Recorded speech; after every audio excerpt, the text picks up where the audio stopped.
Sisi lain, Polda Metro Jaya akan memeriksa 4 pimpinan KPK terkait dugaan pemerasan oleh Firly Bahuri. Pertanyaannya, apa yang digali polisi dari pemeriksaan 4 pimpinan KPK ini?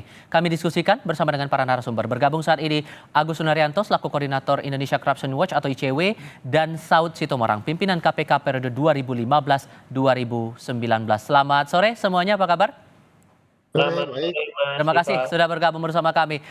Pak Saud, di satu sisi Pak Nawawi sudah ditunjuk menjadi ketua sementara KPK, tapi di sisi lain ia bersama dengan 3 pimpinan lain bakal dijadwalkan pemeriksaan di Polda Metro Jaya untuk kasus Firly Bahuri ini. Anda menangkapnya ini bakal menggali soal apa ya? Ya, tentu banyak yang mau dimintai keterangan dikaitkan sejauh mana mereka mengetahui, ya kan? Artinya keterangan itu kan diminta sehubungan dengan informasi yang mereka peroleh sebelumnya. Tentu nanti akan apakah itu terkait langsung dengan pokok perkaranya atau kaitan langsung tidak langsungnya penyidik akan lebih tahu. Dalam hal ini apakah itu nanti hanya bicara mekanisme sistem bisnis proses di KPK, dalam hal ini misalnya mungkin mereka mau bertanya bagaimana proses penentuan kasus ini, seperti apa kolektif kolegial, berapa skornya, angka. Biasanya kan selalu pimpinan KPK itu edian kan voting ya. 2-2, kalau dia 4 orang 3-2 atau 4-1. Terus nanti penyidik akan melihat sehingga nanti mereka dari sana bisa menggali lebih lanjut. Nah, kemudian apakah ada sistemik atau hal-hal yang dikaitkan dengan proses bagaimana bisnis proses di sana penentuan pengambilan keputusan, itu bisa jadi juga mungkin yang digali. Nanti kan kita kan nggak tahu nih kasus ECL ini kan waktu itu skornya berapa tuh, kan? Nah, ini kan sudah mulai terlihat ketika beberapa hari yang lalu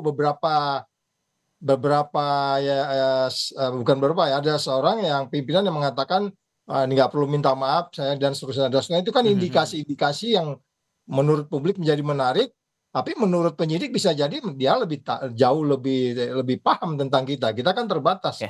Bagaimana hasil penyidikan gitu. Oke, muncul pertanyaan barunya begini Mas Agus, apakah kemudian dengan pemeriksaan 4 pimpinan KPK ini jangan-jangan ada dugaan keterlibatan pimpinan lain dalam kasusnya Firly ini?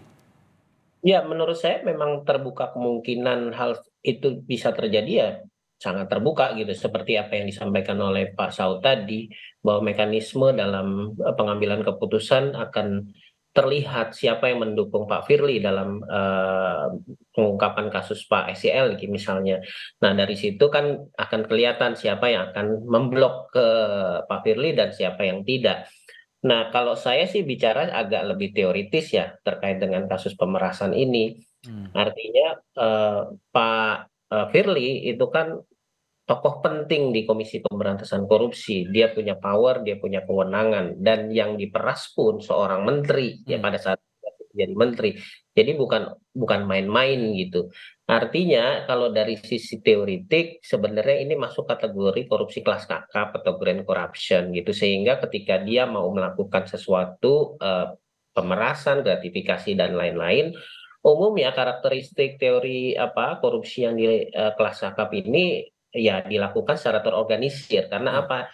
Dia harus melindungi alibi orang lain gitu, harus saling melindungi. Dia tidak bisa bekerja sendiri. Jadi ini menurut saya yang potensial untuk digali oleh penyidik-penyidik di Polda Metro Jaya. Ini menurut saya penting, dan sekarang kalau tidak salah sudah mulai banyak beredar nih informasi-informasi, misalnya ada komunikasi terkait pimpinan KPK yang lain di luar Pak Firly kepada Pak SEL misalnya. Dan ini yang harus diverifikasi karena sumber informasi ini memang juga katanya dari Polda misalnya. Jadi menurut saya akan semakin menarik ke depan, sehingga memang publik harus tahu persoalan ini. Oke, sisi lainnya juga kita menarik untuk mencermati sosok Nawawi Pomolango yang ditunjuk oleh Presiden sesuai dengan Kepres sebagai Ketua Sementara Komisi Pemberantasan Korupsi. Pak Saud, Anda melihat sosok Nawawi ini bagaimana dan sejauh mana kemudian ini bisa memperbaiki citra KPK? Karena di satu sisinya lagi ini Firly masih bisa berkantor di Gedung Merah Putih. Ya, jadi saya nggak pernah interaksi langsung face to face yang bersangkutan kecuali sekali menjelang serah terima ya.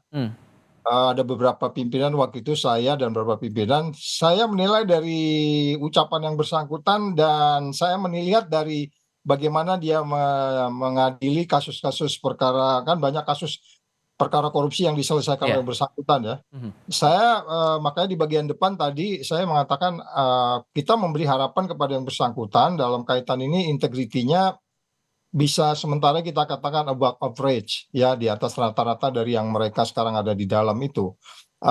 Ada satu kata yang saya pegang ketika itu dalam dia menganalisis seseorang, saya nggak usah sebut siapa orangnya, tapi analisis itu persis dengan yang di kepala saya, sehingga saya katakan dia, memiliki satu kecerdasan yang berbeda dari yang lain dalam kaitan kecerdasan integriti. Jadi kita berharap di, apa namanya, di jabatan yang kita nggak tahu ke depannya sejauh apa, tetapi kita berharap, yang bersangkutan integritinya bisa mengatasi, apa namanya, turunnya, citra KPK belakangan ini. Oke, kalau menurut Anda Mas Agus gimana melihat sosok Nawawi ini, cukup tepatkah?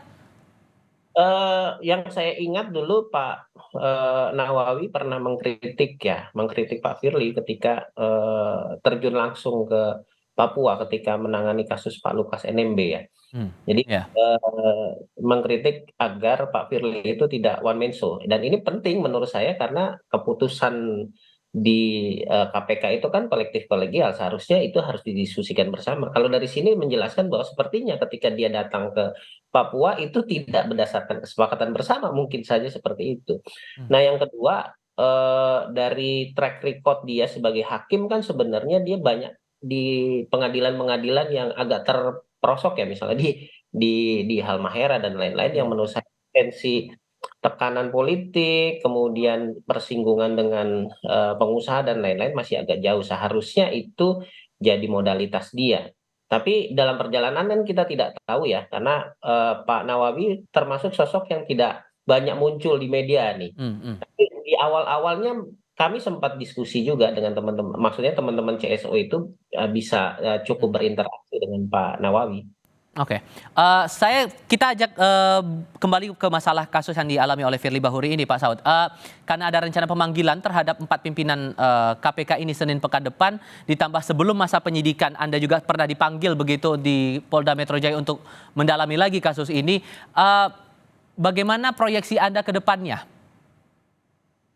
Ya, saya juga termasuk yang sebenarnya diminta ya untuk hadir hari Selasa, tapi kebetulan saya ada acara hari Selasa, saya minta diundur ke hari Rabu ya. Maksud saya gini, tentu akan ada cross check ulang setelah yang bersangkutan dimintai keterangan.